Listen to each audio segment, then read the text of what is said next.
मेरा नाम रमेश है। मैंने अपनी ज़िंदगी में पहली बार एक ऐसा हादसा देखा था जिसको मैं आप लोगों के साथ शेयर करना चाहता हूँ।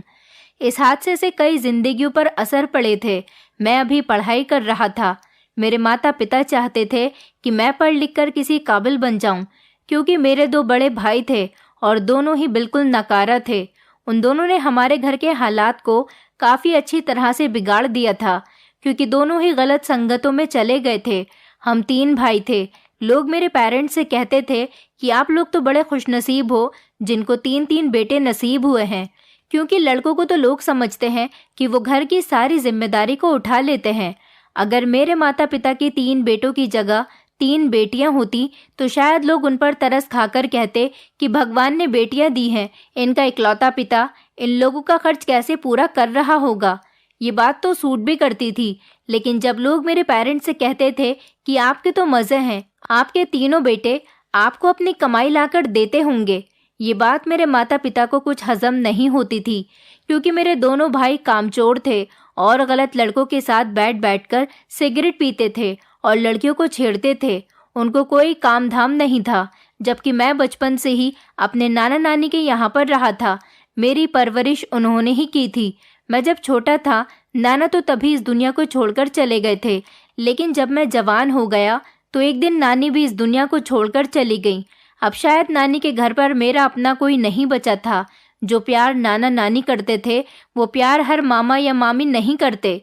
वैसे तो मेरे मामा मामी बहुत अच्छे थे, लेकिन मैं उन लोगों पर बोझ नहीं बनना चाहता था। इसलिए मैं अपनी नानी के घर से अपने माता पिता के पास आ गया था। हालांकि मेरी पढ़ाई लिखाई का सारा खर्चा मेरे पिता ही नानी के घर भेजते थे। मेरे माता पिता मुझसे बहुत खुश रहते थे और उन लोगों को मुझसे बहुत सारी उम्मीदें थीं। वो चाहते थे कि मैं पढ़ लिख कर नौकरी करूं और उन लोगों का सहारा बनूं, जबकि मेरे दोनों बड़े भाई उन लोगों को काफ़ी हद तक परेशान कर चुके थे और उनको बीमारी की कगार तक ला चुके थे। वो दोनों अपनी औलाद के बिगड़ने की वजह से बीमार रहने लगे थे, लेकिन मैं उनकी परेशानी को अच्छी तरह से समझता था। इसीलिए मैंने फैसला किया था कि मैं अपने पेरेंट्स का आज्ञाकारी बेटा बनकर दिखाऊंगा। भले से ही उन लोगों ने मेरी परवरिश सिर्फ 7 साल तक ही की थी, लेकिन कहलाया तो मैं उनका ही बेटा जाऊंगा और हूँ भी उनका ही। इसलिए मुझे उनकी बहुत फिक्र थी। मुझे शुरू से ही जानवरों से बहुत प्यार था। मेरी पढ़ाई पूरी होने वाली थी। वैसे तो मैं डॉक्टर बनना चाहता था, लेकिन सबसे ज़्यादा इंटरेस्ट मुझे जानवरों में था। मेरी पढ़ाई पर मेरे माता पिता ने काफ़ी सारे पैसे खर्च किए थे। ये तो अच्छा था कि मेरे पिता की काफ़ी सारी ज़मीनें थीं, उनको बेच बेच कर वो गुजारा कर रहे थे। अगर वो भी नहीं होती तो शायद हम लोग जल्दी ही सड़क पर आ जाते। मुझे जानवरों में सबसे ज़्यादा घोड़ा पसंद था। इसी वजह से मेरी पढ़ाई पूरी होते ही मुझे जानवरों के डॉक्टर के पास नौकरी मिल गई थी। इससे पहले मैंने कोई नौकरी नहीं की थी, सिर्फ मैं पढ़ाई ही कर रहा था। मैं इंसानों का डॉक्टर बनना चाहता था। जानवरों का डॉक्टर बनने से पहले मैंने एक अस्पताल में नौकरी करना शुरू किया था। मुझ में जानवरों का इंटरेस्ट देखते हुए वहाँ आने वाले एक जानवरों के सर्जन ने मुझे अपने पास असिस्टेंट रख लिया था। वो कहता था कि तुम जैसे लोग ही जानवरों की हिफाजत कर सकते हैं, जिनके अंदर जानवरों के दुख दर्द समझने की ताकत हो, जो जानवरों की फीलिंग्स को अच्छी तरह से समझ सकें और उनके साथ नरमी से बिहेव कर सकें, जिन्हें जानवरों से प्यार हो। ऐसे ही डॉक्टर जानवरों का अच्छे तरीके से इलाज कर सकते हैं। मैं आज भी अपने क्लिनिक में मौजूद था। मैं क्लिनिक की सफाई कर रहा था। हमारे क्लिनिक में ज़्यादातर छोटे छोटे जानवर ही लाए जाते थे। कोई अपना कुत्ता लेकर आता था तो कोई अपनी रशियन कैट हमारे पास इलाज के लिए लेकर आता था। मेरी इस नौकरी से मेरे माता पिता भी बहुत खुश हुए थे। मैं अपनी सैलरी जाकर अपने माता पिता के हाथ में रखता था तो मेरे पिता गर्व महसूस करते थे। उनका कहना था कि आज पहली बार अपनी ज़िंदगी में अपनी औलाद की कमाई मेरे हाथ पर आई है, और वो बहुत ज़्यादा खुश थे। खुशी की वजह से उनकी आंखों में आंसू भी आ गए थे। मैंने उन्हें तसल्ली दी थी कि मैं अपने दोनों भाइयों जैसा नहीं हूँ। मेरी वजह से कभी आपको कोई तकलीफ नहीं होगी। आज हमारे क्लिनिक में एक ऐसा नज़ारा देखने को मिला था जिसे देखकर मेरे होश उड़ गए थे। मेरी नज़र बाहर पड़ी तो एक छोटा सा लड़का, जिसकी उम्र लगभग 12 से 14 साल के करीब होगी, वो एक बीमार सी घोड़ी को लेकर आया था। घोड़ी को खड़ा हुआ देखकर ऐसा महसूस हो रहा था कि वो बहुत ज़्यादा तकलीफ की शिकार है। मैंने जब उसे देखा तो हैरान रह गया था। आज से पहले मैंने किसी जानवर की आंखों में इतनी तकलीफ नहीं देखी थी। उसकी आंखों में मुझे गम भी नजर आ रहा था, जैसे कि वो अपने मालिक से रिक्वेस्ट कर रही है। मैं जब बाहर आया तो वो लड़का रो रहा था। मैंने उससे पूछा कि क्या हुआ है बेटा, तुम क्यों रो रहे हो? तो वो कहने लगा, मेरी घोड़ी के साथ बहुत बड़ा अत्याचार हो गया, मगर मैं इस बारे में कुछ नहीं कह सकता। आप मेरी घोड़ी का इलाज कर दो। मैंने उसे चौंकते हुए सवाल किया था कि तुम्हें इतनी कीमती घोड़ी किसने दी है, क्योंकि उस लड़के की हालत तो मजदूरों जैसी लग रही थी, जबकि उसके पास मौजूद घोड़ी काफ़ी ज़्यादा महंगी थी। मुझे जानवरों का बहुत शौक था, इसीलिए मुझे जानवरों के बारे में काफ़ी सारी जानकारियाँ भी थी। उसकी कीमत ज़्यादा थी क्योंकि वो नस्ल बढ़ाने वाली घोड़ी थी। मैंने उससे कहा कि सच सच बताओ कि ये घोड़ी तुम कहाँ से लेकर आए हो। उस लड़के ने फौरन ही मेरे आगे हाथ जोड़ दिए और रोने लगा था। उसकी आंखों में मोटे मोटे आंसू थे। उसने मुझसे कहा, अगर आपको पता चल जाए कि इस वक्त ये घोड़ी कितनी तकलीफ में है तो आप मुझसे कोई भी सवाल पूछने के बजाय इसका इलाज करना शुरू कर दोगे। आप कैसे जानवरों के डॉक्टर हो जिसे एक जानवर की तकलीफ का एहसास ही नहीं हो रहा? वो लड़का मुझे डॉक्टर समझ रहा था। इतनी कम उम्र होने के बावजूद भी वो बातें बहुत समझदारी भरी कर रहा था।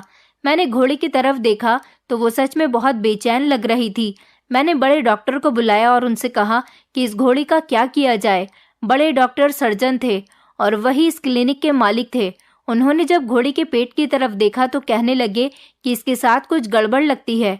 मैं डॉक्टर साहब की बात सुनकर चौंक गया था। उन्होंने कहा, इसका जल्द से जल्द अल्ट्रासाउंड करना होगा।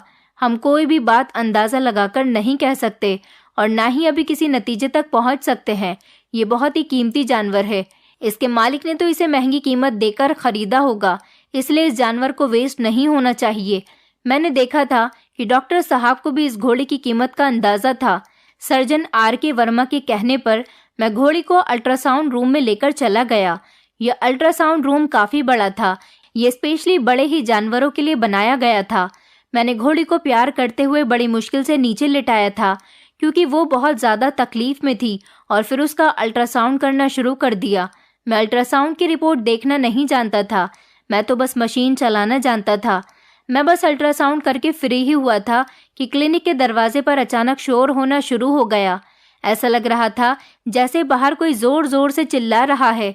बाहर क्या हो रहा था ये सब तो मुझे बाहर जाने के बाद ही पता चलने वाला था, इसलिए मैं जल्दी से भागकर बाहर गया तो वहाँ पर एक जवान लड़का खड़ा हुआ था। उस जवान लड़के की उम्र 20 से 30 साल के बीच में लग रही थी, जबकि उसके साथ एक जवान लड़की भी मौजूद थी।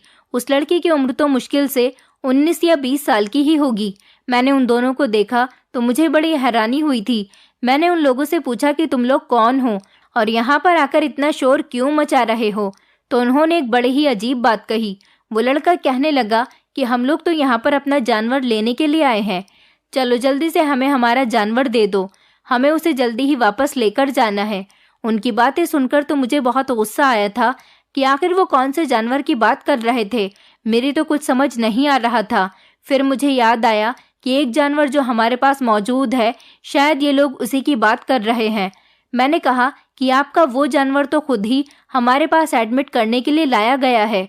अगर आप उसकी बात कर रहे हो तो अभी उसका अल्ट्रासाउंड हो रहा है। हम अभी आधा अधूरा इलाज करके तो आपके जानवर को नहीं दे सकते। मैंने भी उनको गुस्सा दिलाने के लिए ये सब कहा था। वो लोग मेरी बात सुनकर गुस्से से भड़क उठे थे। तभी वो लड़का कहने लगा कि तुम्हारी हिम्मत कैसे हुई मेरे आगे इतना बोलने की? तुम नहीं जानते हो कि मैं कौन हूँ और मैं किसका बेटा हूँ।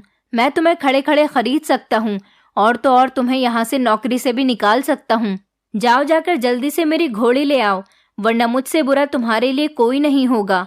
वो लड़का तो बहुत ज़्यादा भड़क उठा था। मुझे उसे देखकर कोई डर नहीं लग रहा था क्योंकि जिस जानवर का मैं अल्ट्रासाउंड करके आया था वो बहुत ज़्यादा तकलीफ में था। मैं उसका इलाज हुए बिना ही इन लोगों को उसे नहीं दे सकता था। उस घोड़ी को इलाज की ज़रूरत थी। अब मुझे इन दोनों लड़का लड़की पर शक होने लगा था क्योंकि कोई भी आम आदमी छोटी सी बात पर इतना भड़कता नहीं है, लेकिन ये लड़का जितना भड़क रहा था इस हिसाब से तो साफ पता चल रहा था कि इसके दिल में कोई चोर ज़रूर है या फिर ये खुद ही कोई चोर है जो मुझे धमकाने की कोशिश कर रहा है। इतने में ही डॉक्टर साहब आ गए थे। उन्होंने मेरी तरफ देखकर कहा, रमेश, ये घोड़ी इस लड़के के हवाले कर दो। वैसे भी हम ऐसे जानवरों का इलाज नहीं करते जिनके मालिक उनके इलाज के लिए सीरियस ही ना हो। ये लड़का और लड़की बहुत ही जल्दी में लग रहे थे। मुझे तो इन दोनों को देखकर कुछ गड़बड़ सी लग रही थी, पर मेरी समझ नहीं आ रहा था कि डॉक्टर साहब ने मुझे इन लोगों को घोड़ी देने के लिए क्यों कह दिया। वो बेचारी तकलीफ में थी, मैं उसका इलाज करना चाहता था। मुझसे उसकी तकलीफ देखी नहीं जा रही थी। मैं चाहता था कि उसका इलाज हो जाए और वो बिल्कुल ठीक हो जाए, तब उसे अस्पताल से लेकर जाया जाए। वो दोनों इस घोड़ी का इलाज नहीं करवाना चाहते थे। मैं और डॉक्टर वर्मा दोनों ही उन लड़का और लड़की पर शक कर रहे थे। हमने घोड़ी उनके हवाले कर दी थी तो उन लोगों को कुछ सुकून आया था। वो जो बच्चा घोड़ी को यहाँ लेकर आया था वो बहुत ही खामोश था। अब वो कुछ नहीं बोल रहा था। उन दोनों लड़का लड़की ने बताया कि ये बच्चा तो हमारे घर का नौकर है। ये हमारी परमिशन के बिना ही हमारी घोड़ी को यहाँ लेकर आ गया था और हम अपनी घोड़ी को ढूंढ रहे थे। हमें पता चला कि ये यहाँ पर आया है तो हम इसको ढूंढते हुए यहाँ तक आ गए। इसे तो ना तमीज़ है और ना ही तरीका है। आज ये मेरे हाथों से बच नहीं पाएगा, बल्कि मैं इसे खड़े खड़े ही नौकरी से निकाल रहा हूँ। उस जवान लड़के ने छोटे बच्चे पर चिल्लाते हुए कहा था और छोटे बच्चे को नौकरी से निकाल दिया और कहने लगा कि कहीं और जाकर अपनी मनमानी करना। अब अगर तू मुझे मेरे घर के आसपास भी दिख गया तो मैं तुझे जान से मार दूंगा। वो बच्चा उस लड़के की बात सुनकर रोने लगा था और कहने लगा कि मैं तुम्हारे अत्याचार की दास्तां सारी दुनिया को सुनाऊंगा। वो दोनों लड़का लड़की उस छोटे बच्चे की बात को इग्नोर करते हुए वहां से चले गए थे। आज हमारे क्लिनिक पर काफी हंगामा हो गया था। पता नहीं, मुझे ऐसा लग रहा था कि जैसे वो बच्चा झूठ नहीं कह रहा। उसके दिल में कोई ना कोई ऐसी बात तो थी जो वो कहना चाह रहा था, बल्कि मुझे लग रहा था कि उसके मन में कोई तो ऐसा सच था जो वो हमें बताना चाहता था। मैंने डॉक्टर साहब से भी यही कहा था कि हमें इस केस को इस तरह से नहीं छोड़ना चाहिए था, मगर डॉक्टर साहब भी जिद में आ गए थे कि हम ऐसे लोगों के जानवरों की हिफाजत क्यों करें जबकि वो खुद ही अपने जानवर में दिलचस्पी नहीं रखते। मुझे तो अफसोस हो रहा था जब वो लोग अपनी घोड़ी को लेकर जा रहे थे तो वो बेचारी बहुत तकलीफ में थी और उसकी हालत बहुत गंभीर हो रही थी। इस बात की दिलचस्पी और इंटरेस्ट मेरे दिमाग में इस तरह भरा हुआ था कि मैं इस बच्चे के पीछे पीछे चल पड़ा था। डॉक्टर वर्मा मेरी आदत को अच्छी तरह से जानते थे, इसलिए उन्होंने मुझे रोकने की कोशिश नहीं की थी। फिलहाल मैं इस लड़के के पीछे पीछे चला गया था और देखना चाहता था कि आखिर ये कहाँ जा रहा है। थोड़ी दूर जाकर वो एक जगह पर बैठ गया था और वहां बैठकर बुरी तरह से रोने लगा। उसको फूट फूट कर रोता हुआ देखकर मैं उसके करीब चला गया था और उससे पूछा था कि तुम्हें क्या हुआ है, नौकरी से निकल जाने का दुख हो रहा है। उसने कहा, नहीं नहीं, मुझे दुख अपनी नौकरी का नहीं बल्कि उस जानवर के जाने का दुख हो रहा है। मुझे इस जानवर की रखवाली के लिए रखा गया था। मुझे उसकी हालत देखकर बहुत तरस आ रहा था। मैं उसका इलाज करवाने के लिए उसे तुम लोगों के पास ले आया। मुझे अपनी नौकरी चले जाने का बिल्कुल भी डर नहीं है। मैं तो एक जीता जागता इंसान हूँ, कहीं भी चला जाऊंगा और कहीं भी रह लूंगा।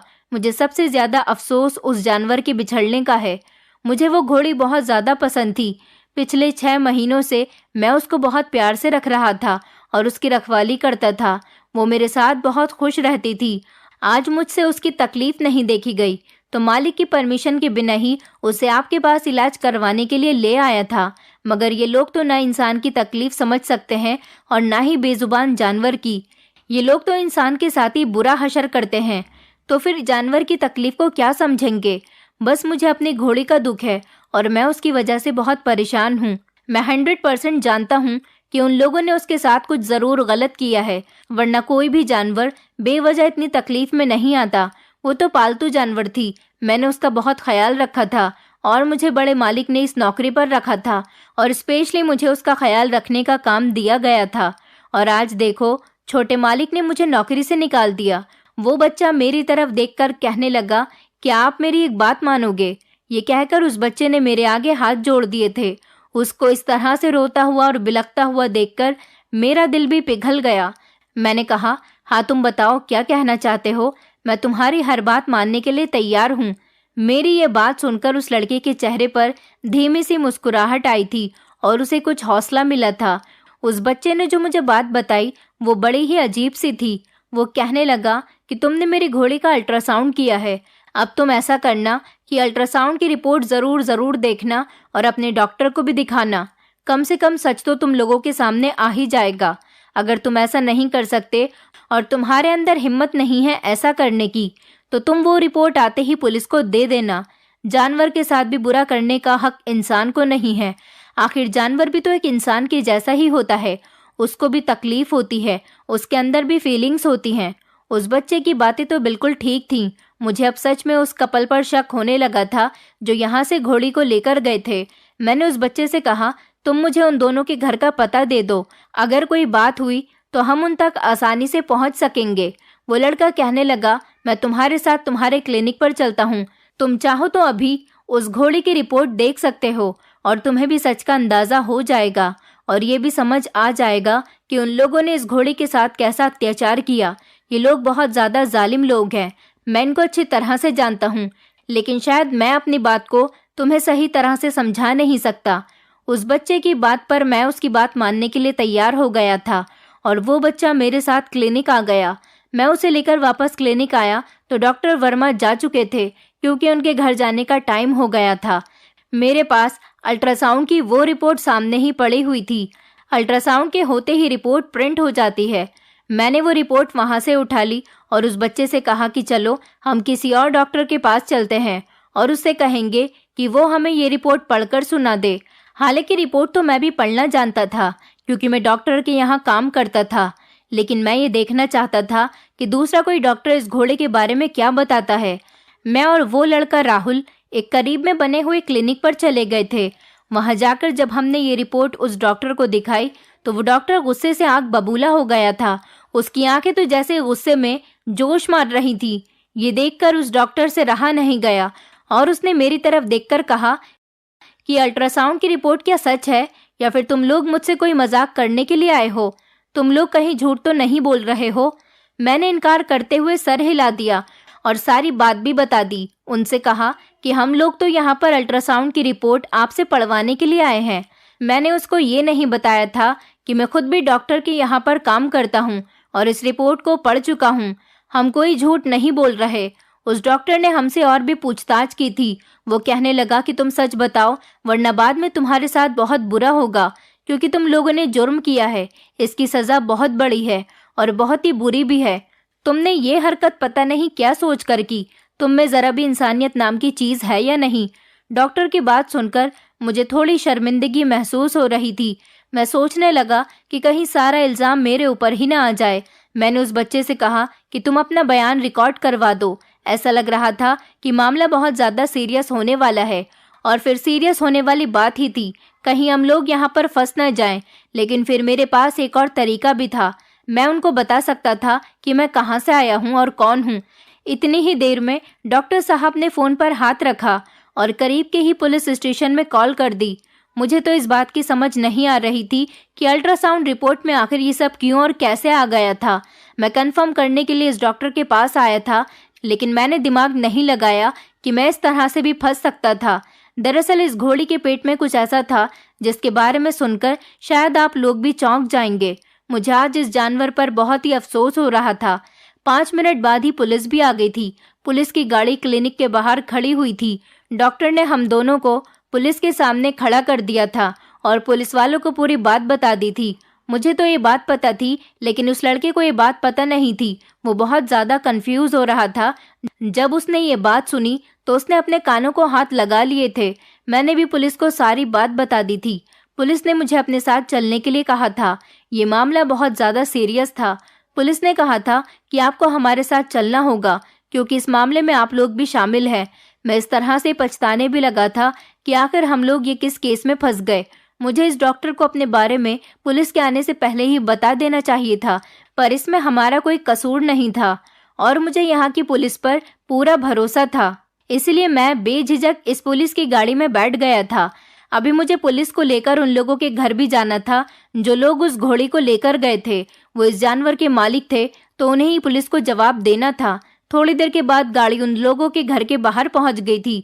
पुलिस की गाड़ी की आवाज़ सुनते ही घर में मौजूद सारे लोग बाहर आ गए थे और उनके चेहरे पर हवाइयाँ उड़ रही थी। मगर जब एक औरत पर मेरी नज़र पड़ी तो मेरे भी पैरों तले से ज़मीन निकल गई थी। मेरी आंखें तो हैरानी की वजह से फटी की फटी रह गई थी और मुझे अपनी आंखों पर विश्वास नहीं हो रहा था कि मैं अपने सामने किसको देख रहा हूँ। वो लड़की मुझे जानी पहचानी लग रही थी। मुझे याद नहीं आ रहा था, बस इतना पता था कि मैं इसे बहुत अच्छे से जानता हूँ, कहीं ये मेरी कोई रिश्तेदार न हो। मैं अपने दिल में यही सब सोच रहा था कि कहीं वो मेरी जान पहचान के ना निकले।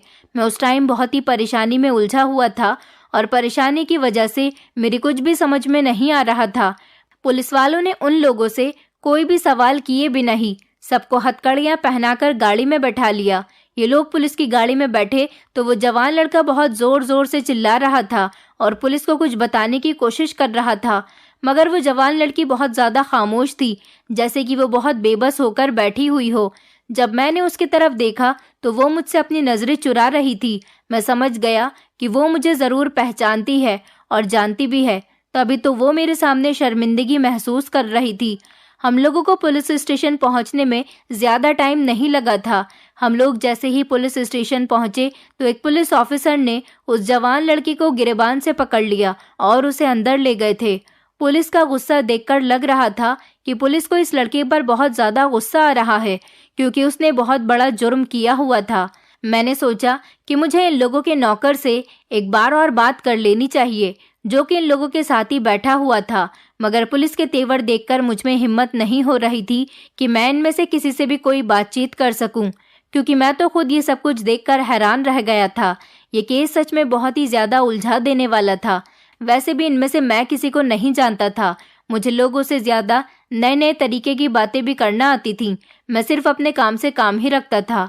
मुझे पक्का यकीन था कि मुझे थोड़ी ही देर में यहाँ से रिहा कर दिया जाएगा, क्योंकि इसमें मेरी कोई गलती नहीं थी। मैंने अपने सीनियर डॉक्टर वर्मा का नाम भी बता दिया था, जिनके पास मैं असिस्टेंट की नौकरी करता था। पुलिस स्टेशन में मामूली सी कार्यवाही करने के बाद मुझे बाइज्जत रिहा कर दिया गया था। जब मैं पुलिस स्टेशन से वापस आया तो डॉक्टर वर्मा मेरा इंतजार कर रहे थे। आते ही वो मुझ पर बरस पड़े और बोले, मैंने तुमसे कितनी बार कहा है कि तुम इन हरकतों से दूर रहा करो। तुम जानते भी हो कि तुम्हारी इन हरकतों से हमारे क्लिनिक का नाम बदनाम हो सकता है, मगर तुम ऐसे हो ही नहीं कि तुम मेरी बात मान लो। अगर आगे से तुम बाज नहीं आए तो मैं तुम्हें नौकरी से निकाल दूंगा। जानते भी हो कि उस लड़के के साथ क्या हुआ जो अपनी घोड़ी यहाँ से लेकर गया था।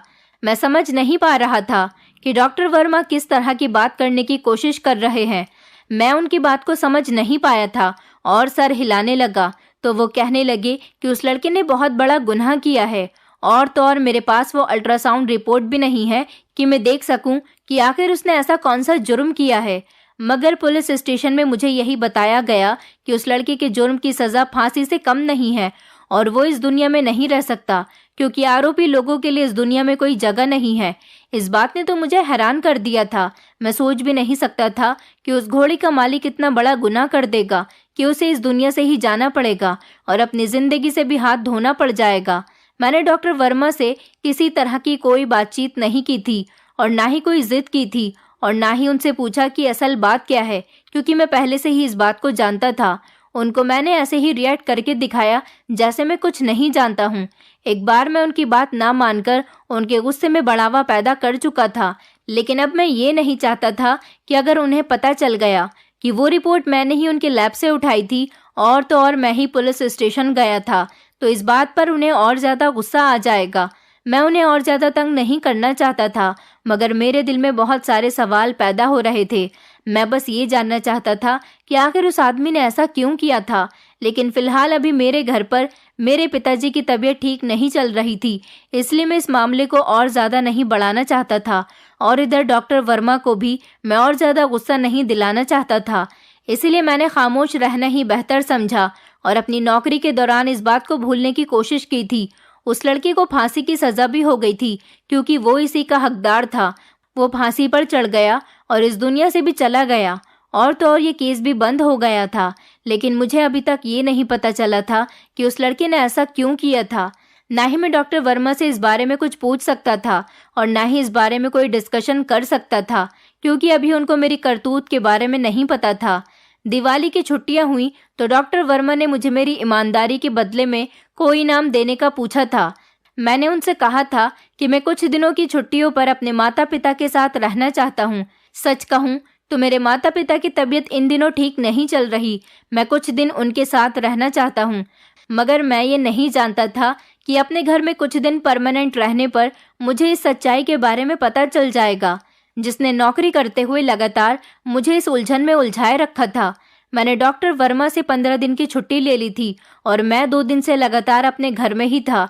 मुझे मेरी मम्मी ने बताया था कि मेरे चाचा की बेटी सोनाक्षी, जो इन दिनों हमारे ही शहर में रह रही है, वो आज हमारे घर पर आने वाली है। सोनाक्षी जब हमारे घर पर आई तो मैं उसे देखते ही पहचान गया था। वो मेरे चाचा की बेटी थी। मेरे चाचा तो दुबई में रहते थे और वो भी उनके साथ वहीं पर रहने के लिए चली गई थी, लेकिन उसे तो मैंने अपने शहर में ही देखा था। और मेरी माँ बता रही थी कि वो दुबई से ही आज हमारे घर आ रही है। उसने मुझे देखा तो वो मुझसे इस तरह से छुप रही थी जैसे उसे मुझसे कोई नुकसान पहुंचा हो। मैं उसे बड़ी हैरानी से देख रहा था। सोनाक्षी से बातचीत करना मेरे लिए कोई मुश्किल काम नहीं था। मैं उसे पहले भी जानता था, लेकिन काफी सालों से मेरी उससे मुलाकात नहीं हुई थी, क्योंकि वो मेरे चाचा की बेटी थी और मेरे घर पर कभी कभी आ जाया करती थी। लेकिन मैं तो परमानेंट अपनी नानी के घर पर ही रहा था। मेरे चाचा की फैमिली दुबई में चली गई थी, इसलिए मेरी सोनाक्षी से मुलाकात काफी सालों बाद हुई थी। वो मुझसे बात नहीं करना चाहती थी तो मैं भी खामोशी रहा, लेकिन फिर उसकी बेचैनी उसको मेरे पास खींच ही ले आई थी। पता नहीं उसे किस बात की बेचैनी हो रही थी। वो बार बार मुझे देखती और ऐसा लगता जैसे वो मुझसे कोई बातचीत करना चाहती हो। तभी मैंने उससे पूछा कि क्या बात है, तुम मुझसे कुछ कहना चाहती हो? तो वो मेरे आगे हाथ जोड़ने लगी और कहने लगी कि भगवान के लिए मेरा ये राज अपने पास ही रखना। प्लीज अपने मम्मी पापा को इस बारे में कुछ मत बताना कि तुम मुझे पहले भी इस शहर में देख चुके हो। किसी को मत बताना कि तुमने मुझे वहां पर देखा था, क्योंकि तुम्हारे मम्मी पापा को क्या, बाकी सारे रिश्तेदार भी यही जानते हैं कि मैं अभी भी दुबई में ही हूँ। प्लीज किसी को मत बताना कि तुमने मुझे किस हालत में देखा था, और वो घोड़ी वाली बात भी किसी को मत बताना, वरना मेरा जीना दुश्वार हो जाएगा। मैं सोनाक्षी को बड़ी हैरानी से देखने लगा था। मैंने उससे कहा कि आखिर उस घोड़ी की मौत से तुम्हारा क्या ताल्लुक है, और वो लड़का, उसके साथ तो तुम ऐसे थे जैसे वो तुम्हारा हस्बैंड हो। वो कहने लगी, हाँ बात ऐसी ही थी। मैं उसके साथ घूम रही थी, पर मैं उसकी पत्नी नहीं थी। वो मेरा हस्बैंड नहीं था। तुम ये बात यहाँ किसी को बताओगे तो मेरे लिए जीना दुश्वार हो जाएगा।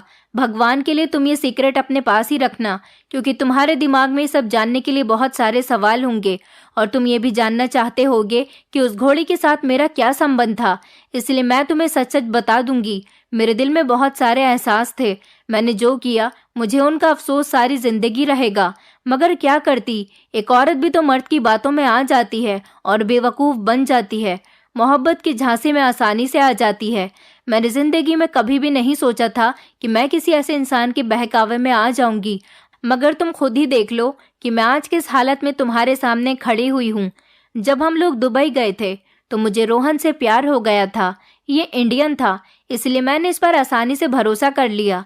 इसने मुझे अपने प्यार के जाल में फंसा लिया था। हालांकि मेरे माता पिता इससे मेरी शादी करने पर तैयार नहीं हो रहे थे, इसलिए मैं रोहन के साथ भागकर इंडिया आ गई थी। इस बारे में किसी को नहीं पता था कि मैं उसके साथ भागकर कहाँ गई हूँ। मैं घर पर लेटर लिखकर छोड़ आई थी कि मुझे ढूंढने की कोशिश मत करना, वरना मैं अपनी जान ले लूंगी। जब रोहन मुझे यहाँ पर लेकर आया तो उसने मेरे साथ शादी नहीं की, बल्कि मेरी इज्जत का गलत फायदा उठाया था। उसने दुबई में कहा था कि वो मुझसे शादी करेगा, लेकिन जब वो मुझे यहाँ लेकर आया तो बिना शादी किए ही मैं और रोहन एक बच्चे के माता पिता बन गए थे। वो मुझसे कहने लगा कि ये बहुत गलत हो गया, मैं इस तरह से तुम्हारे साथ नहीं रह सकता। अगर मेरे पेरेंट्स को इस बारे में पता चल गया तो मेरे पेरेंट्स हम दोनों की जान ले लेंगे। रोहन ने मेरे बच्चे को मौत की वादी में उतार दिया था। मैं अपने बच्चे को बचाने के लिए बहुत रोई थी, लेकिन उसने मेरी कोई बात नहीं सुनी। और आगे की बात सुनकर तो तुम यकीन नहीं कर पाओगे कि उस बच्चे को लोगों की नज़र से छुपाने के लिए, जब उसे कोई ठिकाना नहीं मिला कि इस बच्चे को लोगों की नज़र से छुपा सकें, तो उसने मेरे बच्चे के टुकड़े टुकड़े करके अपनी घोड़ी के चारे में मिलाकर उसे खिला दिया। क्योंकि आज तक न जाने ऐसे कितने हादसे हो चुके हैं कि कोई भी अगर किसी की लाश को छुपाने की कोशिश करता है तो पुलिस उसे ढूंढ ही निकालती है। लेकिन रोहन इस प्लान में भी फेल हो गया था। तुम जो अल्ट्रासाउंड की रिपोर्ट डॉक्टर के पास लेकर चले गए थे, अपने इस राज को छुपाने के लिए ही तो उसने इस जानवर का इस्तेमाल किया था। मेरे बच्चे के मांस के टुकड़े जब चारे में मिल गए तो घोड़ी ने उसको खा लिया था। उसके बाद ही उसकी तबीयत बिगड़ गई और जब तुमने अल्ट्रासाउंड किया तो अल्ट्रासाउंड रिपोर्ट में मेरे बच्चे के मांस के टुकड़े घोड़ी के पेट में साफ नजर आने लगे थे। मैंने उसे बताया कि बात मैं अच्छे तरीके से जानता था कि घोड़ी के पेट में इंसान के मांस के टुकड़े हैं, लेकिन अभी मैं ज्यादा परफेक्ट असिस्टेंट नहीं हूँ, इसलिए अपनी इस बात को कंफर्म करने के लिए मैं दूसरे डॉक्टर के पास उस अल्ट्रासाउंड रिपोर्ट को नौकर के साथ लेकर चला गया था। सोनाक्षी ने बताया कि वो घोड़ी रोहन के पिता की थी और उसकी रखवाली करने के लिए उस 14 साल के बच्चे को रखा गया था, क्योंकि वो घोड़ी बहुत ही ज्यादा एक्सपेंसिव थी और रोहन के पिता को जानवर पालने का बहुत शौक था। रोहन ने अपने ही घर के जानवर के साथ ऐसा किया था और उसको उसके किए की सजा मिल गई। रोहन पहले सलाखों के पीछे और फिर कत्ल के जुर्म में इस दुनिया से चला गया, क्योंकि सोनाक्षी ने भी पुलिस को सारी बात बता दी थी, जिसकी वजह से रोहन का बचना तो इम्पॉसिबल हो गया था।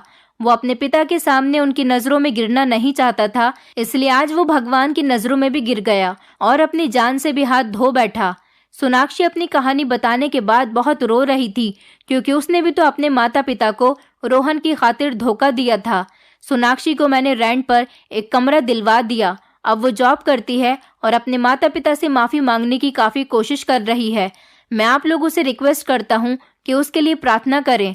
मेरे चाचा चाची उसे माफ कर दें, उसे रहने की जगह दे दें, क्योंकि मोहब्बत में इंसान अंधा हो जाता है और उसे समझ नहीं आता कि वो क्या कर रहा है और क्या नहीं।